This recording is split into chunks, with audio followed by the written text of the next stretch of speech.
बिस्मिल्लाहिर्रहमानिर्रहीम। हम डिस्कस कर रहे थे चैप्टर नंबर 1 और चैप्टर नंबर 1 में आज हमारा टाइटल है how to write solution of system of linear equations by echelon और रिड्यूस इकोलॉन फॉर्म।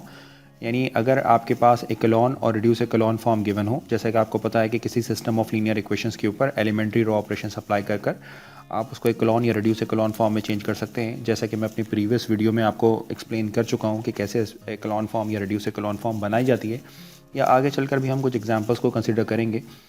तो अभी आज आपको ये सिखाना है कि अगर इकोलॉन और रिड्यूस इकोलॉन फॉर्म आपके पास मौजूद हो तो उससे सिस्टम ऑफ लीनियर इक्वेशंस का सोल्यूशन कैसे लिखा जाता है। ठीक है जी, तो बहुत इंपॉर्टेंट लेक्चर है आज का, आपने इसको फोकस करना है। लेकिन मेरी रिक्वेस्ट है, इन केस अगर आपने अब तक मेरी प्रीवियस वीडियोस नहीं देखी हैं तो पहले आप मेरी प्रीवियस वीडियोस को देख लें ताकि सारे कॉन्सेप्ट एक सीक्वेंस के साथ आपके क्लियर हो जाएं। देन आप फिर इस वीडियो पर मूव करें। और अगर आप सारी वीडियोस देख चुके हैं तो ऑफ कोर्स ये वीडियोस आपके लिए सूटेबल है, इसको एंड तक देखिए और लाइक ज़रूर करें। तो स्टार्ट करते हैं आज का टॉपिक। तो ये है, फॉर एग्जांपल आपके पास कोई सिस्टम ऑफ लीनियर इक्वेशंस थी, उस सिस्टम ऑफ लीनियर इक्वेशंस के ऊपर हमने एलिमेंट्री रो ऑपरेशन अप्लाई कर उसको रिड्यूस इकोलॉन फॉर्म में चेंज कर लिया, राइट। अब ये रिड्यूस इकोलॉन फॉर्म क्यों है? अच्छा, ये सारी ऑगमेंटेड मैट्रिक्स है, यानी इसका जो लास्ट कॉलम है ये रिप्रेजेंट करता है कांस्टेंट नंबर्स को। ठीक है जी, तो हमने एलिमेंट्री रो ऑपरेशन अप्लाई कर इस फॉर्म में रिड्यूस इकोलॉन फॉर्म बना लिया। मैं इसको रिड्यूस इकोलॉन इसलिए कह रहा हूँ क्योंकि नोट कीजिए कि ये है लीडिंग वन, इसके लीडिंग वन के अलावा इस कॉलम में बाकी सारे नंबर ज़ीरो हैं। फिर लीडिंग वन की नेक्स्ट पोजीशन ये है, इधर भी सारे नंबर ज़ीरो हैं। फिर नेक्स्ट लीडिंग वन की पोजीशन ये है और यहाँ भी सारे नंबर ज़ीरो हैं। तो क्योंकि यहाँ पर लीडिंग वन के अलावा बाकी सारे नंबर ज़ीरो हैं तो लिहाजा इस फॉर्म को हम कहते हैं रिड्यूस इकोलॉन फॉर्म। यह मैंने अपने प्रीवियस लेक्चर्स के अंदर आपको डिटेल से एक्सप्लेन किया है, तो आप पहले उसको ज़रूर देख लीजिएगा। अब मैं अगर आपसे पूछूं कि फॉर एग्ज़ाम्पल एक बात आपने और जहन में रखनी है कि जो नंबर ऑफ़ रॉज होती हैं, for example R1, R2 and R3, यानी यहाँ पर 3 रॉज हैं, R1, R2 एंड R3। ये जो रॉज होती हैं ये नंबर ऑफ़ इक्वेशंस को रिप्रेजेंट करती हैं। यानी हमारे पास अगर एक मैट्रिक्स गिवन हो, ऑगमेंटेड मैट्रिक्स, तो उसमें जो भी जितनी भी नंबर ऑफ़ रॉज होंगी इसका मतलब है कि उतनी नंबर ऑफ़ इक्वेशंस होंगी। तो इसका मतलब ये होता है कि number of non zero rows जो हैं, अगर आप उनको लिखना चाहें तो ये इक्वल होती हैं नंबर ऑफ लीनियर इक्वेशंस। ठीक है जी, तो अगर मैं आपसे पूछता हूँ कि यहाँ पर टोटल नंबर ऑफ़ रॉज कितनी है, तो फॉर एग्जांपल यहाँ पर 3 रॉज हैं, तो यहाँ पर टोटल नंबर ऑफ़ इक्वेशंस कितनी होंगी जिससे ये ऑगमेंटेड मैट्रिक्स बनाने के बाद, इस पर ऑपरेशन लगाने के बाद इकोलॉन फॉर्म या रिड्यूस इकोलॉन फॉर्म बनाई जाती है। तो आप कहेंगे कि इसमें 3 इक्वेशंस हैं। दूसरी अहम बात यह है कि आप इसमें ये बात जहन में रखिए कि इसमें टोटल नंबर ऑफ़ कॉलम्स कितने हैं। ठीक है जी, अगर आप ये नोट करें तो यहाँ पर 3 कॉलम्स हैं, column C1, column C2 and column C3। अगर ऑगमेंटेड मैट्रिक्स की अगर आप बात करें तो इसमें जो लास्ट कॉलम है इसको आपने एग्जेम्प्ट कर देना है, ये कॉलम इंक्लूड नहीं करना। ठीक है जी, तो ये बात आपने जहन में रखनी है। अगर आप इसको इस तरह पार्टीशंस बनाकर दिखाना चाहें तो पार्टीशन बनाकर भी दिखा सकते हैं, लेकिन इन सब चीज़ों के अंदर चूँकि टाइम बहुत ज़्यादा लगता है तो हम इसको स्किप कर सकते हैं। तो यहाँ पर एक्चुअली 3 कॉलम्स हैं, तो याद रखना है कि ये जो 3 कॉलम्स हैं आपके पास, यानी 3 नॉन ज़ीरो कॉलम्स जो हैं, तो आप इसको कह सकते हैं कि number of non zero columns जो होते हैं ये आपको बताते हैं नंबर ऑफ वेरिएबल्स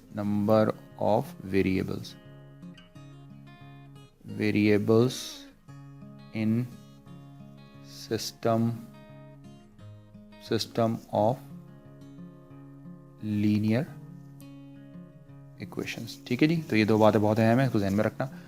तो अगर मेरे पास एक ऑगमेंटेड मैट्रिक्स आपके पास गिवन है, या वो जो रिड्यूस इकोलॉन या रिड्यूस इकोलॉन फॉर्म में कन्वर्ट हो चुकी है, तो उसमें आप आसानी से जज कर सकते हैं। तो इसका मतलब है कि यहाँ पर 3 इक्वेशंस हैं और यहाँ पर 3 अननोन्स हैं, 3 वेरिएबल्स होंगे।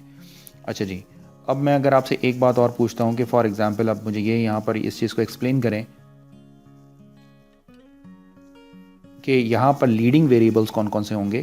तो ये तो आपको पता है कि ये लीडिंग वेरिएबल्स हैं, ये लीडिंग वंस हैं।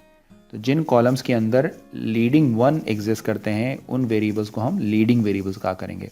सपोज़ कीजिए कि यहाँ पर 3 अननोन वेरिएबल्स हैं, पहले को मैं x1 से रिप्रेजेंट करता हूँ, सेकंड को x2 से रिप्रेजेंट करता हूँ और थर्ड को x3 से रिप्रेजेंट करता हूँ, या आप चाहें तो इसको xyz कर लें, या इसके अलावा भी कोई भी नंबर सपोज कर सकते हैं। तो अगर आपसे ये कहा जाता है कि आप ये बताएं कि इसमें जो है वो लीडिंग वेरिएबल्स कौन से हैं। तो आप याद रखें कि इसमें चूँकि 3 कॉलम्स हैं और तीनों के तीनों इनके अंदर लीडिंग वंस मौजूद हैं, तो इसका मतलब है कि all 3 variables are leading variables. तो इस बात को भी हम यहाँ पर लिख लेते हैं, क्योंकि मैं यहाँ पर एक चीज़ और बताने वाला हूँ, यानी एक बात और पता लगी कि x1 for example x2 and x3 are leading variables. ठीक है जी, और यहाँ पर कोई नॉन लीडिंग वेरिएबल्स नहीं है।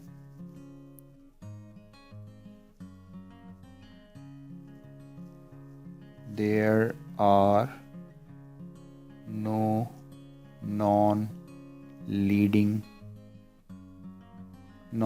वेरिएबल्स। ठीक है जी, फिलहाल यहाँ पर तो सारे लीडिंग्स थे, लेकिन फिर भी यहाँ पर एक नॉन लीडिंग के terms there is no non leading variables, there are no non leading variables, यहाँ पर कोई नॉन लीडिंग वेरिएबल्स नहीं है। ठीक है जी, अभी आपको थोड़ी बात समझ आएगी कि मैं इसको नॉन लीडिंग का वर्ड मैंने यहाँ पर क्यों यूज़ किया। अब सिंपली आपने करना ये है कि ये देखिए, अगर हम सपोज़ करें कि ये x1 है, तो ये x1 के कॉरस्पॉन्डिंग जो भी आपके पास कांस्टेंट नंबर लिखा होगा वो x1 की वैल्यू होगी। तो x1 इस प्रॉब्लम के लिए इक्वल होगा -3।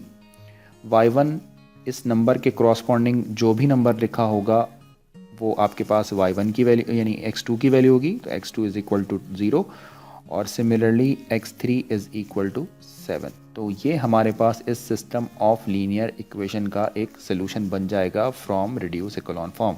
रिड्यूस इकोलॉन फॉर्म बनाने का सबसे बड़ा फ़ायदा ये है कि आपके पास डायरेक्ट सोल्यूशन मिल जाता है आपको। ठीक है जी, तो उम्मीद है कि ये सारी बातें आपको समझ आई। अब चूँकि ये तो 3x3 का सिस्टम है, नॉर्मली हम हमेशा 3x3 के सिस्टम पर की तो बातें नहीं करते हैं, तो अब हम एक और एग्जाम्पल आपके लिए लेते हैं और फिर आपको बताते हैं कि उस एग्जाम्पल में आप क्या कर सकते हैं। मिसाल के तौर पर मैं एग्जाम्पल बी की बात कर रहा हूँ, और एग्जाम्पल बी में मेरे पास एक लीनियर सिस्टम था, और उस लीनियर सिस्टम पर एलिमेंट्री रो ऑपरेशन अप्लाई कर मैंने ये रिड्यूस इकोलॉन फॉर्म बना ली। 1 0 0 0 1 0 एंड 0 0 1, और फिर इसके बाद -7 3 1 और 8 2 एंड -5। बहुत सारी इन्फॉर्मेशन इस प्रॉब्लम का डायरेक्ट सोल्यूशन लिखने से पहले मैं आपसे पूछना चाह रहा हूँ, तो आपने मुझे बताएं। तो अगर अब मैं आपसे कहता हूँ कि इसमें नंबर ऑफ़ इक्वेशंस कितनी हैं, तो ऑफ कोर्स कि इसमें कितनी रॉज हैं, इसमें 3 रॉज हैं, R1 R2 एंड R3। तो एक्चुअली 3 रॉज हैं। तो आपके पास जो पहला पॉइंट आपको मिलता है कि ये मैं एक्स्ट्रा बातें आपको लिखवा रहा हूँ कि नंबर ऑफ़ इक्वेशंस कितनी हैं।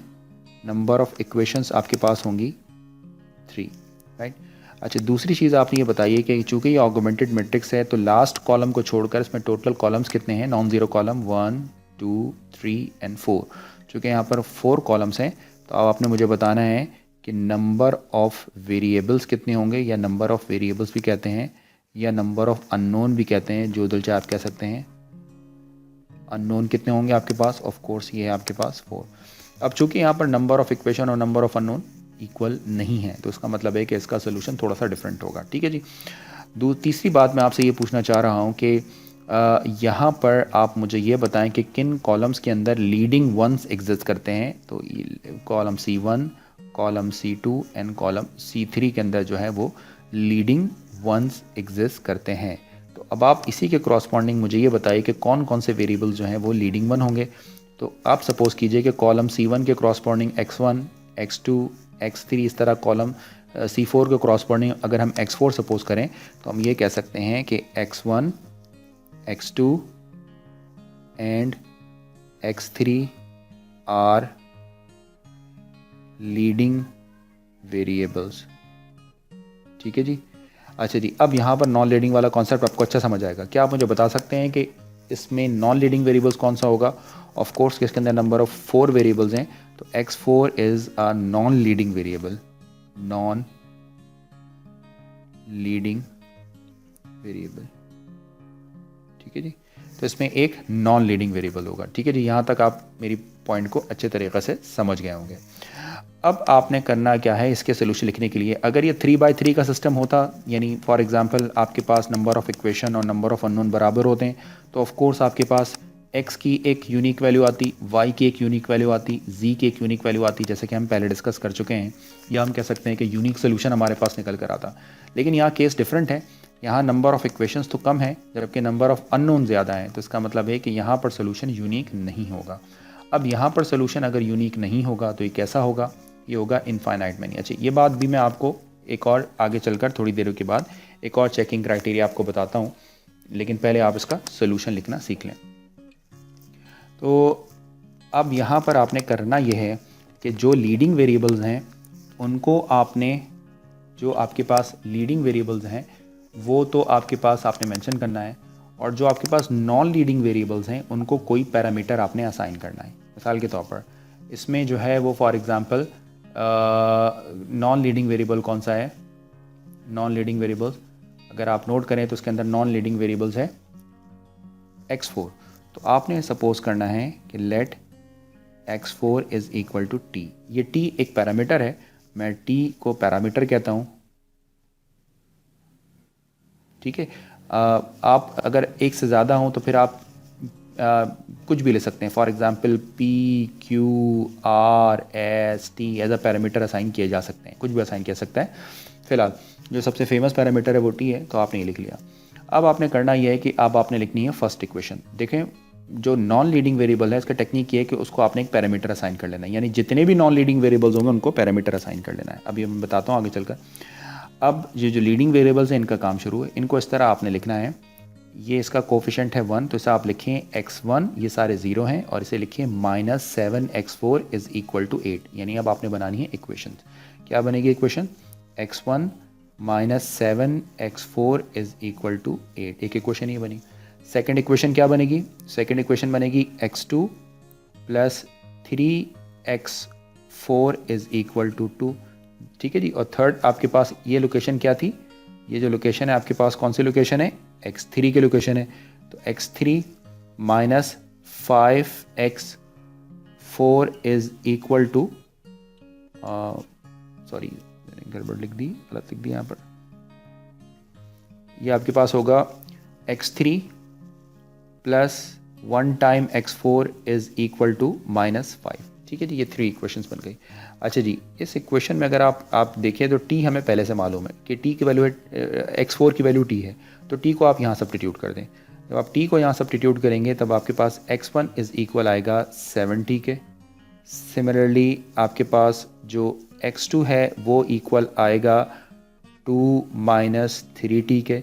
सिमिलरली यहाँ पर जो x3 की वैल्यू है ये इक्वल आएगी आपके पास -4n माइनस टी, राइट। और इसी तरीक़े से जो x4 आपको पहले से मालूम है, आप चाहें तो वापस इसको लिख लीजिए, तो x4 आपके पास क्या होगा, x4 इक्वल होगा t के। तो यहाँ पर ये जो सोल्यूशन आपने निकाला है ये सोल्यूशन कहलाता है इनफाइनाइट मैनी सोल्यूशन। इसको इनफाइनाइट मैनी सोल्यूशन क्यों कहते हैं, यानी infinite many solution parametric form में होता है। इसमें अगर आप t को चेंज कर दें, फॉर एग्जांपल जैसे जैसे आप t को चेंज करेंगे ये तमाम वैल्यूज़ चेंज होते जाएंगे। सपोज़ अगर t 1 के इक्वल हो तो इसका answer x1 x2 x3 different होगा, t की वैल्यू 2 के इक्वल हो तब x1 x2 x3 x4 is equal हो, और ये तमाम के तमाम सोल्यूशन है।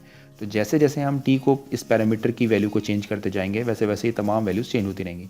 तो इट मीन्स इसका सोल्यूशन यूनिक नहीं है, तो हम इसको कहते हैं इनफाइनाइटली मैनी सोल्यूशन।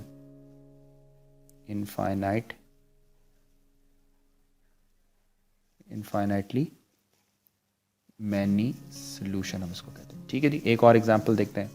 जिस एग्जांपल में, क्योंकि अगर जितनी हम एग्जांपल्स को डिस्कस करेंगे उतना हमारा काम और अच्छा हो जाएगा। एग्जांपल नंबर सी हम कंसीडर करते हैं। सपोज कीजिए कि एक रिड्यूस इकोलॉन फॉर्म है 1 0 0 0 -6 0 0 0 एंड देन 0 1 0 0, और फिर उसके बाद है 0 0 1 0। थोड़ी सी बड़ी एग्जांपल ली है 3 4 5 0 एंड -2 7 8 0, ठीक है जी। तो ये हमारे पास एक एग्जांपल है। थोड़ी सी मैट्रिक्स जो है वो थोड़ी टिल्ट हो गई है, थोड़ी डायरेक्शन बदल गई है, लेकिन कोई बात नहीं, आप समझ जाएंगे। पहले तो आपने मुझे बताना है कि ये मैट्रिक्स है कौन सी। तो ये मैट्रिक्स है कौन सी, अगर आप नोट करें तो ये है लीडिंग 1 पोजीशन, इसके नीचे नंबर 0 हैं। फिर नेक्स्ट लीडिंग वन पोजीशन ये होनी चाहिए थी, लेकिन चूंकि यहाँ पर 0 है तो नेक्स्ट लीडिंग वन पोजीशन इसी रॉ में जो फर्स्ट नॉन ज़ीरो नंबर होगा वो होगा ये 1, और 1 के अलावा बाकी सारे नंबर 0 हैं इस कॉलम में। नेक्स्ट लीडिंग वन पोजीशन ये है, ठीक है, 1 के अलावा बाकी सारे नंबर 0 हैं, और नेक्स्ट लीडिंग वन पोजीशन ये है, ठीक है जी। अब ये तो हमारे पास चूँकि ऑगमेंटेड मैट्रिक्स है, इसलिए हम इसके लास्ट कॉलम को कुछ भी नहीं कर सकते हैं, ठीक है। तो ये जो फॉर्म है ये है आपके पास रिड्यूस इकोलॉन फॉर्म। अच्छा जी, कुछ इन्फॉर्मेशन आपसे मुझे चाहिए।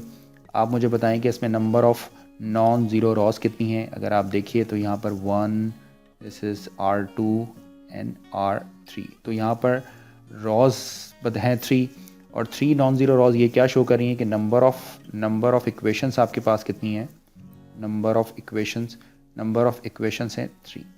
इसी तरीके से number of non zero columns अगर आप चेक करें तो ये भी नॉन ज़ीरो तमाम नॉन ज़ीरो हैं, तो 1 2 3 4 5, तो number of non zero columns जो हैं वो 5 हैं। तो इसका मतलब ये है कि नंबर ऑफ़ जो वेरिएबल्स हैं या अननोन्स हैं, वेरिएबल्स ये कितने होंगे आपके पास 5। अच्छा जी, इसमें ये देखें कि कहाँ कहाँ पर आपको लीडिंग वन मिल रहा है। इस कॉलम में लीडिंग वन है, ये लीडिंग वन और ये लीडिंग वन है। तो अगर आप इसको x1 असाइन करते हैं तो x1, x3 और x4 जो है वो कौन से वेरिएबल्स हैं, leading variable. x1, x3 and x4 are leading variables, right. अच्छा जी, अब आप ये बताएं कि नॉन लीडिंग वेरिएबल्स कौन कौन से हैं। सिमिलरली C2 में कोई लीडिंग वन नहीं है और C5 में कोई नहीं है, तो आप उसी के क्रॉसपॉन्डिंग लिख सकते हैं कि x2 and x5 are non leading variables. फिर मैंने आपको बताया था रूल, क्या करना है कि नॉन लीडिंग वेरिएबल्स को तो आपने एक पैरामीटर असाइन करना है। सपोज़ कीजिए कि मैं x2 को t असाइन कर रहा हूँ, और सपोज़ कीजिए कि x5 को जो है वो मैं s असाइन कर रहा हूँ, ठीक है जी। फिर आपने क्या करना होता है कि जो रिमेनिंग आपके पास है उनसे आपने इक्वेशंस लिखनी होती हैं। तो चलिए जी इक्वेशन लिखते हैं। इक्वेशन कैसे लिखेंगे, इक्वेशन लिखेंगे x1 minus 6x2 and this -2। तो फर्स्ट इक्वेशन क्या बनेगी जी जनाब, फर्स्ट इक्वेशन क्या होगी, फर्स्ट इक्वेशन होगी आपके पास x1 माइनस 6x2 और plus 3x5 is equal to -2, ठीक है जी। मैं इसको ज़रा स्क्रॉल कर लेता हूँ। जो नेक्स्ट है आपके पास वो क्या होगा, अब इक्वेशंस, ये लोकेशन है x3 की, तो नेक्स्ट जो इक्वेशन लिखने वाले हैं वो लिखने वाले हैं x3 plus 4 time of x5 is equal to 7, ठीक है जी, ये x5। फिर मैं ज़रा इसको फर्दर स्क्रॉल कर लेता हूँ ताकि ये चीज़ क्लियर हो जाए। अब ये जो लोकेशन है ये कौन सी लोकेशन है, ऑफ कोर्स ये x4 की लोकेशन है, तो आप इसे लिखने वाले हैं x4 plus 5 times of x5 is equal to 8। तो ये बन गई हैं आपके पास 3 इक्वेशंस, ठीक है जी। तो अब आपने क्या करना है, ये मैंने s लिखा है, इसको कुछ और ना समझिएगा, ये s है बेसिकली। अब आपने क्या करना है कि यहाँ पर वैल्यूज़ निकालनी है, यानी लीडिंग वेरिएबल्स की वैल्यूज़ निकालनी है in term of non leading variables, ठीक है जी। तो कैसे लिखने वाले हैं आप, यहाँ पर मैं ज़रा इसको पेन को चेंज कर लेता हूँ ताकि आप जो है वो इसको आसानी से समझ सकें। सपोज़ कीजिए कि अगर मैं यहाँ से डायरेक्ट लिख रहा हूँ, x1 को सब्जेक्ट बनाता हूँ और इन दोनों वैल्यूज़ को यहाँ शिफ्ट कर दूँ, तो x2 की जो वैल्यू है वो t के इक्वल है और x5 की जो वैल्यू है वो s के इक्वल है। इसका मतलब ये है कि आपके पास जो x1 कंप्यूट होगा वो बनेगा 6t माइनस 3s। सिमिलरली जो सेकंड इक्वेशन है, अगर मैं यहाँ से x3 को सेपरेट कर लूँ तो ये बन जाएगा 7 टाइम माइनस 4x5 और x5 s के इक्वल है, तो ये 4 टाइम ऑफ s हो जाएगा। सिमिलरली अगर मैं थर्ड इक्वेशन की बात करूँ तो थर्ड इक्वेशन है x4 और x4 है आपके पास 8 माइनस 5x5 और 5 एज इट इज़ रहेगा और x5 s के इक्वल है, राइट। इसके तरह और बाकी वैल्यूज़ भी लिख लेते हैं। x2 आपके पास बेसिकली t के इक्वल है और फॉर एग्ज़ाम्पल x5 आपके पास s के इक्वल है, ठीक है जी। तो अगर आप देखें तो ये बन गया है आपके पास फुल एंड फाइनल सोल्यूशन। तो ये आ गया आपके पास फाइनल सोल्यूशन और इसे हम कहते हैं पैरामेट्रिक सोल्यूशन, ठीक है जी। क्योंकि अगर आप t और s की वैल्यूज़ को चेंज करते जाएँ तो आपका जो रिज़ल्ट है वो रिज़ल्ट कंपैरेटिव वो ग्रेजुअली चेंज होता रहेगा, ठीक है। तो उम्मीद है कि ये तीनों एग्जांपल्स आपको अच्छे तरीके से क्लियर हो गई होंगी यहाँ पर। ठीक है जी। अच्छा जी, एक और पॉइंट मैं आपके सामने यहाँ पर रखना चाह रहा हूँ, और वो पॉइंट भी बहुत इम्पॉर्टेंट है। एक एग्ज़ाम्पल चले मैं आपके लिए छोड़ता हूँ। उस एग्ज़ाम्पल को आप खुद ट्राई कीजिएगा और मुझे बताइएगा कि उस एग्ज़ाम्पल में क्या होगा। एक आपको भी देते हैं। सपोज़ कीजिए कि एक फॉर्म है 1 0 0 -3 0 0 एंड 0 1 0 एंड 0 0 1। ये फॉर्म है, ये अगेन एक रिड्यूस इकोलॉन फॉर्म है। आपने इसका सोल्यूशन लिखना है, और आप जिस तरह मैंने ऊपर लिख कर दिखाया है आप उसी तरीके से इसको कर सकते हैं। तो आपने मुझे बताना है कि इसका सोल्यूशन क्या होगा। ठीक है जी। तो ये आपका होम टास्क है, ये आपने खुद ट्राई करना है। ये आपका होम टास्क है, इसको ज़रूर ट्राई कीजिएगा आप इसको। ठीक है। अच्छा जी, यहाँ तक तो हमारी बात हो गई। हमें अगर हमारे पास किसी सिस्टम ऑफ लीनियर इक्वेशंस को इकोलॉन या रिड्यूस इकोलॉन फॉर्म में चेंज कर दिया जाए तो आप जो है इसका सोल्यूशन लिख सकते हैं। फ़िलहाल मैंने अभी तक बात की है किसकी, मैंने बात की है रिड्यूस इकोलॉन फॉर्म की। पहली बात यह है कि पहले मैं कुछ और एग्जाम्पल आपको देता हूँ इकोलॉन फॉर्म की। तो अब हम चलते हैं, किस पर चलते हैं, इकोलॉन फॉर्म की तरफ चलते हैं। तो यहाँ पर ये देखिए, मैं आपको ज़रा रिकॉल करा दूँ, ये मैंने हेडिंग्स डाल भी दी थी ऊपर शायद में, ये रिड्यूस इकोलॉन फॉर्म। अब नंबर 2 हम बात करते हैं कि इकोलॉन फॉर्म की। नंबर 2 जो हम डिस्कस करने वाले हैं इकोलॉन फॉर्म।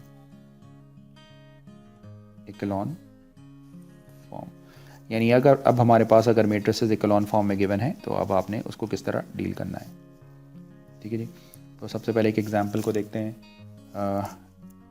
ए पार्ट आप देखिए, यानी इसमें सोल्यूशन कैसे लिखना है। फॉर एग्जांपल है 1 0 0 -3 1 0 4 2 1 एंड 7 2 5। ठीक है जी। तो ये आपके पास है एक ऑगमेंटेड मैट्रिक्स, और आप मुझे बताएं कि ये मैट्रिक्स है कौन सी।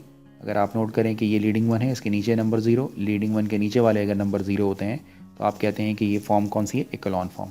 तो यहाँ पर इकोलॉन फॉर्म, अगर आपको ये बात नहीं समझ आई है तो मैंने अपने प्रीवियस लेक्चर के अंदर इकोलॉन और रिड्यूस इकोलॉन फॉर्म को डिटेल के साथ, एग्जाम्पल के साथ एक्सप्लेन किया है, आप वहाँ पर इसको देख सकते हैं। तो ये कहलाती है इकोलॉन फॉर्म। ठीक है जी। अब इसमें मैं आपसे कुछ बातें पूछ रहा हूँ। फॉर एग्ज़ाम्पल लीडिंग 1 जो है वो ऑफ कोर्स ये है, 3 लीडिंग 1s हैं। तो इसमें जो है वो लीडिंग वेरिएबल्स कौन कौन से होंगे। इसमें लीडिंग वेरिएबल्स होंगे x1 x2 and x3 are leading variables. ठीक है जी। तो ये लीडिंग वेरिएबल्स होंगे। और क्या इसमें कोई नॉन लीडिंग वेरिएबल होगा? तो of course there is no non leading variable. तो कोई यहाँ पर कोई भी नॉन लीडिंग वेरिएबल नहीं होगा। ठीक है जी। जैसे कि मैं आपको पहले भी बता चुका हूँ। अब ये लीडिंग वेरिएबल्स हैं। अच्छा जी, अब इसमें करना क्या होता है आपने, इकोलॉन फॉर्म में जो चीज़ काम करना होता है उसे हम कहते हैं बैक सब्स्टिट्यूशन। तो यहाँ पर हमने जो है वो बैक सब्स्टिट्यूशन लगानी होती है। अगर आप डायरेक्ट आंसर चाहते हैं तो आप रिड्यूस इकोलॉन फॉर्म बनाएं, और लेकिन अगर आप बैक सब्स्टिट्यूशन लगाना चाहते हैं तो फिर इकोलॉन फॉर्म में ऑफ कोर्स के आपको थोड़ी सी एफर्ट ज़्यादा करनी पड़ती है, बट यहाँ पर नंबर ऑफ़ स्टेप्स जो हैं वो कम हो जाते हैं, क्योंकि रिड्यूस इकोलॉन में ऊपर वाले भी नंबर्स जो हैं वो 0 होते हैं, तो यानी कुछ ऑपरेशंस कम हो जाती हैं यहाँ पर। तो इसको इस तरह लिखना है कि सबसे पहले आपने आखिरी वाली रॉ को कंसिडर करना है, और लास्ट रॉ में इसको इस तरह लिखेंगे आप कि x3 इज़ इक्वल टू 5। ठीक है जी। फिर आपने चलना है कौन सी रॉ के ऊपर, आपने चलना है, सपोज़ कीजिए कि मैं इसे इक्वेशन 1 का नाम दे रहा हूँ। फिर आपने चलना है सेकेंड लास्ट रॉ के ऊपर, और इसको आपने लिखना है for example x2 + 2x3 is equal to 2। ये बन गई इक्वेशन नंबर 2। और सबसे लास्ट में आपने इस वाली इक्वेशन पर जाना है। लेकिन इस वाली इक्वेशन पर जाने से पहले पहले भी लिख सकते हैं, बाद में भी लिख सकते हैं, चले पहले लिख लेते हैं। और आपने इक्वेशन एक और बनानी है, x1 - 3x2 and plus 4x3 is equal to 7। ये बन गई इक्वेशन नंबर 3। ठीक है जी। अब इक्वेशन नंबर 1 का जो आंसर है ये आपने सब्स्टिट्यूट करना होगा इक्वेशन नंबर 2 में हमेशा। समथिंग बैक सब्स्टिट्यूशन कहलाती है।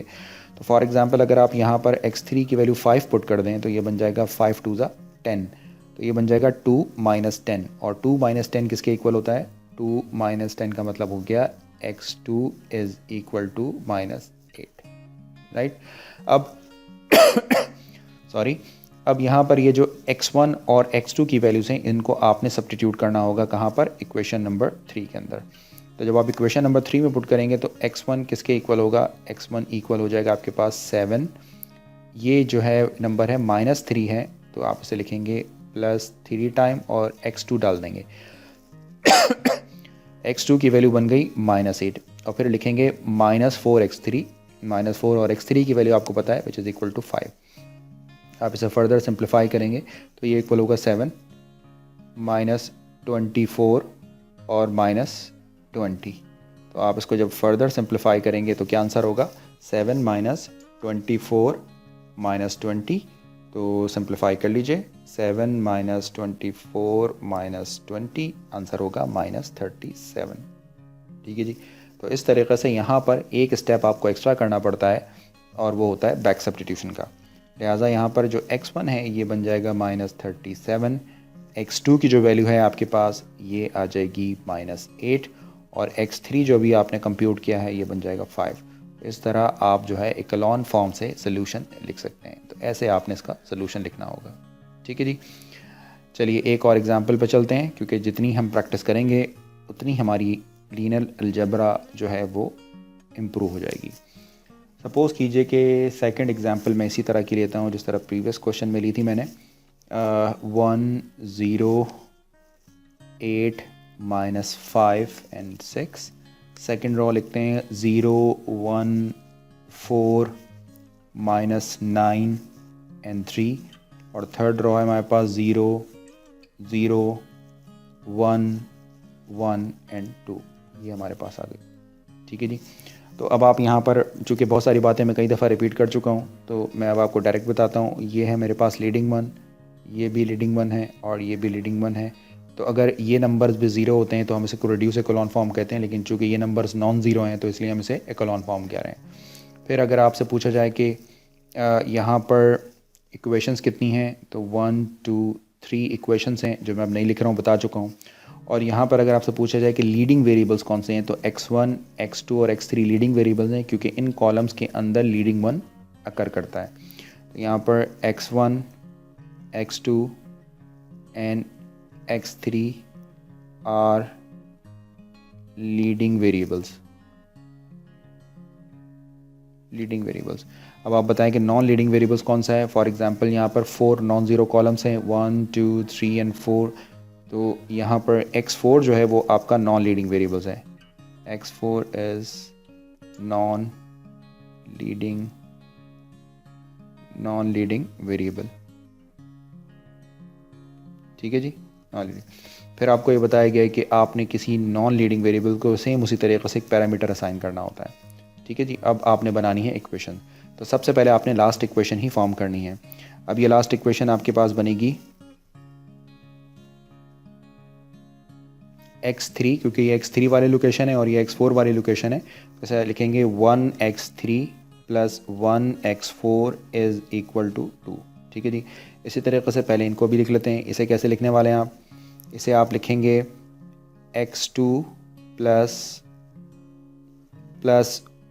4x3 - 9x4 is equal to 3।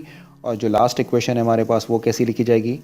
वो लिखी जाएगी आपके पास x1 + 0x2 + 8x3 - 5x4 is equal to 6। Same उसी तरीक़े से आपने इसको सब्स्टिट्यूट करना है यहाँ पर। तो जब आप इसको इस इक्वेशन के अंदर सब्स्टिट्यूट करेंगे तो आपके पास यहाँ से क्या आंसर बनेगा? आपके पास जो आपके पास जो x3 की वैल्यू है वो इक्वल हो जाएगी 2 - x4, और x4 t के इक्वल है तो 2 - t होगा। ठीक है जी। अब आपने ये जो दोनों वैल्यूज़ हैं, ये वैल्यूज़ जो हैं फॉर एग्जांपल x4, इनको आपने इधर सब्स्टिट्यूट करना होगा। तो जब आप इसको यहाँ पर सब्स्टिट्यूट करेंगे तो x4 इक्वल होगा आपके पास 3, तो एज इट इज़ है। ये टर्म आप जो है वो राइट हैंड साइड पे ले जाएं तो ये बन जाएगा -4x3 -4 और x3 अभी आपने कंप्यूट किया है which is equals to 2 - t, right. और फिर इसी तरीके से ये बन जाएगा +9 टाइम x4 और x4 तो t के इक्वल आपके पास। तो इसको आप चाहें तो फर्दर सिंप्लीफाई कर लें, मैं भी कर देता हूँ सिंप्लीफाई। और इसी तरीके से यहाँ पर जब x1 आप कंप्यूट करेंगे तो ये इक्वल होगा 6 - 8x3 और x3 इक्वल है 2 - t -5x4 और x4 इक्वल है t के, तो x4 इक्वल है t के, ठीक है जी। तो ये बन गया है आपके पास फाइनल सोल्यूशन। थोड़ी बहुत सिंप्लीफिकेशन आप चाहें तो ख़ुद कर सकते हैं। चले मैं लिख देता हूँ आपके लिए इसको कि आपके पास अब जो है सीक्वेंस में लिख लीजिए आप इसको। मिसाल के तौर पर जो x1 है वो क्या बन जाएगा, ये आ जाएगा 6 - 8 टू ज़ा 16, ठीक है जी। तो ये बन जाएगा आपके पास -10, तो यहाँ पर x1 हो जाएगा -10 और इसको फर्दर सिंप्लीफाई करें तो ये हो जाएगा +8t एंड -5t, तो ये आ जाएगा +3t। फिर भी अगर कोई ऑब्जेक्शन हो तो मुझसे ज़रूर डिस्कस कर लीजिएगा। x2 क्या होगा आपके पास, x2 मैंने शायद कोई मिस्टेक कर दी है यहाँ पर, x3 यहाँ पर मुझे x2 लिखना था और मैंने यहाँ पर 4 लिख दिया है। तो इस गड़बड़ को भी हम रिमूव करते हैं।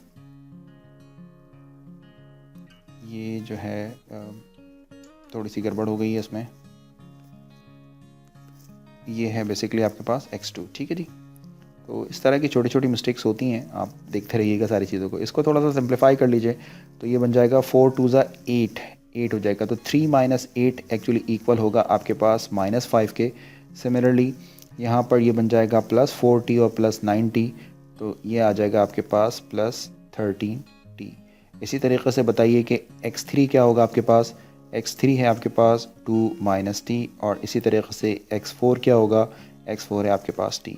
तो ये मेरे पास बन जाएगा फाइनल सोल्यूशन और ये है final basically infinite many solution, ठीक है जी। इसमें अगर आप t को चेंज करते जाएंगे तो आपका आंसर चेंज होता रहेगा। तो इकोलॉन और रिड्यूस इकोलॉन फॉर्म में सब में आपने आंसर आपका दोनों का सेम ही रहता है, तो आंसर में कोई इफेक्ट नहीं होता, ठीक है जी। उम्मीद है कि आपको ये बात समझ आ गई होगी। एक और एग्जांपल को हम देखते हैं और जल्दी से इस एग्जांपल पर फोकस करते हैं। अब ये एग्जांपल है आपके पास, एक इकोलॉन फॉर्म आपके पास गिवन है 1 0 0 0 और फिर उसके बाद है 7 0 0 0, फिर उसके बाद है -2 1 0 0, नेक्स्ट कॉलम है -8 6 3 0 और फिर उसके बाद कॉलम है -3 5 9 एंड 0। उम्मीद है कि आपको ये पॉइंट समझ आ गए होंगे। तो वीडियो की लेंथ थोड़ी सी बढ़ रही है मेरे पास, तो मैं इसको ज़रा स्पीड में परफॉर्म करता हूँ आपके लिए ताकि आप इसको समझ सकें। तो ये है आपके पास लीडिंग वन की पोजीशन 1, नेक्स्ट लीडिंग वन की पोजीशन यहाँ पर मिलेगी आपको। तो बस यही 2 लीडिंग वंस है आपके पास और आपके पास कोई लीडिंग वन नहीं है। तो इसका मतलब ये है। अच्छा जी, नेक्स्ट आपके पास 170 - 2 1, एक कॉलम मैं लिखना यहाँ पर भूल गया हूँ जिसकी वजह से मुझे थोड़ा सा आपको सॉरी, ये इस तरह की डिस्टर्बेंस जो हैं वो कभी कभी हो जाती हैं। ये इसको लिखिए 0 1 1 0, फिर उसके बाद लिखिए -8 6 3 0 और फिर उसके बाद आप लिखें -3 5 9 एंड 0। असल में कॉम्प्लिकेटेड प्रॉब्लम्स को करने का फ़ायदा ये होता है कि अगर ये प्रॉब्लम एक दफ़ा समझ आ गई आपके तो बाकी सारी चीज़ें आपके लिए आसान हो जाती हैं। अब नेक्स्ट लीडिंग वन की पोजीशन ये है और फिर उसके बाद नेक्स्ट लीडिंग वन ये होना था जो पॉसिबल नहीं है। तो ठीक है जी, यहाँ तक ये ऑगमेंटेड मैट्रिक्स है, लास्ट कॉलम को आपने छोड़ दिया। अब यहाँ पर जो है 1 2 3 आपके पास रॉज हैं नॉन ज़ीरो, तो इट मीन्स कि 3 इक्वेशंस हैं आपके पास और 1 2 3 4 5 आपके पास अननोन है। तो अब आप मुझे बताइए कि इसमें लीडिंग वेरिएबल्स कौन से हैं। इसमें x1, फिर उसके बाद x3 एंड x4, ये 3 आपके पास लीडिंग वेरिएबल्स हैं, आर लीडिंग वेरिएबल्स, ठीक है जी। अब आप बताइए कि नॉन लीडिंग वेरिएबल्स कौन कौन से हैं इसके अंदर। ऑफ कोर्स जो रिमेनिंग है वो नॉन लीडिंग है, यानी x2 और सेकंड कौन सा है x2 and x5 are non leading variables, ठीक है जी, 2 काम हो गए। फिर आपको बताया था कि जो भी आपके पास नॉन लीडिंग वेरिएबल्स होते हैं उनको पैरामीटर असाइन कर लीजिए। तो आप x2 को t सपोज कर लेते हैं और x5 को जो है वो फॉर एग्ज़ाम्पल आप s सपोज कर लेते हैं। ठीक है जी। अब आपने करना है कि एक इक्वेशन लिखनी है और बैक सब्स्टिट्यूशन लगाना होता है, तो ये इक्वेशन आपने लास्ट से शुरू करनी है। तो जब सबसे लास्ट वाले रॉ से इक्वेशन बनाएंगे तो ये इक्वेशन बनेगी x4 + 3x5 is equal to 9। फिर जब आपके पास जो सेकंड रॉ है इससे जो इक्वेशन बनेगी वो बनेगी आपके पास x3 + x4 + 6x5 is equal to 5। और जो फर्स्ट आपके पास रॉ है इससे क्या इक्वेशन बनेगी, इससे इक्वेशन बनेगी x1 + 7x2 - 2x3 और ये ज़ीरो है और फिर बन जाएगा -8x5 is equal to -3। Right, तो ये हमने बनानी है सारी इक्वेशंस। अब आपका सबसे सिंपल टास्क ये होना चाहिए कि आपने वैल्यूज़ को इसके अंदर पुट कर दें। तो चलें इसको ज़रा जल्दी से परफॉर्म करते हैं हम यहाँ पर। बताइए x4 क्या होगा। x4 बन जाएगा 9 - 3x5, तो ये -3x5 जो है वो बेसिकली s के इक्वल इस तरह लिख दीजिए जी। फिर नेक्स्ट क्या होगा आपके पास x3 की वैल्यू होगी बेसिकली 5 x4 -x4 अभी आपने कैलकुलेट किया है, तो ये देखिए x4 अभी आपने निकाला है तो इसको उसके अंदर सब्स्टिट्यूट कर दीजिए। तो x4 हो जाएगा 9 - 3s और फिर माइनस टाइम ऑफ 6x5 हो जाएगा आपके पास s। राइट, और फिर इसके बाद जो है वो आपने करना है x1 और ये x1 किसके इक्वल होगा, -3 एज इट इज़ रहेगा आपके पास। फिर -7x2, तो -7x2 की जगह t रख दीजिए। फिर लिखा होगा +2x3 आप अभी कैलकुलेट कर चुके हैं, मैं ब्रैकेट बना रहा हूँ टाइम सेव करने के लिए। ये पूरी वैल्यूज़ यहाँ पुट कर दीजिएगा और फिर लास्ट में लिखना होगा 8x5 और x5 s के इक्वल है। तो इसकी थोड़ी सी सिंप्लिफिकेशन आप ख़ुद परफॉर्म कर लीजिएगा, तो इससे आपको जो है वो ये समझ में आ जाएगा कि आप इसको कैसे। ठीक है, तो उम्मीद है कि यहाँ तक चीज़ें समझ आपके आ गई होंगी। तो ये इस तरह हम इसका सोल्यूशन जो है वो लिख सकते हैं। ठीक है जी, तो इस तरह इकोलॉन या रिड्यूस इकोलॉन फॉर्म से सोल्यूशन लिखा जाता है। एक एग्जाम्पल प्रॉब्लम मैं आपके लिए दे रहा हूँ कि आप इसको खुद ट्राई कीजिएगा और आप बताइएगा कि इसका सोल्यूशन क्या होगा। और इन केस अगर फिर भी ना समझ में आए तो आप मुझसे डिस्कस कर सकते हैं। -3 1 0 7 4 0 and 1 0 1। राइट, तो इसको आपने खुद ट्राई करना है। Try it yourself. ठीक है, तो ये था आज का हमारा लेक्चर। इस लेक्चर के अंदर हमने डिस्कस किया कि अगर हमारे पास सिस्टम ऑफ लीनियर इक्वेशंस की ऑगमेंटेड मैट्रिक्स जो होती है उस पर एलिमेंट्री रॉ ऑपरेशन अप्लाई कर उसको इकोलॉन या रिड्यूस इकोलॉन फॉर्म में चेंज कर लिया जाए तो उससे सिस्टम ऑफ लीनियर इक्वेशंस का सोल्यूशन कैसे लिखा जाता है। तो उम्मीद है कि आपको आज का लेक्चर क्लियर हो गया होगा, लेकिन मेरी रिक्वेस्ट है कि आप लेक्चर्स को उसी कंटिन्यूशन में देखें जिस कंटिन्यूशन के अंदर ये अपलोड हो रहे हैं, ताकि आप इस प्रॉब्लम को सीक्वेंस के हिसाब से आप सारी चीज़ों को डिटेल से समझ सकें। तो उम्मीद है कि आपको आज का लेक्चर अच्छे से समझ आ गया होगा। इन केस अगर किसी भी किस्म की कोई क्वेरी हो तो मुझसे ज़रूर डिस्कस कर लीजिएगा और इसको लाइक करें और शेयर करें, अपने कमेंट ज़रूर करें। Thanks for watching this video. अल्लाह हाफ़िज़।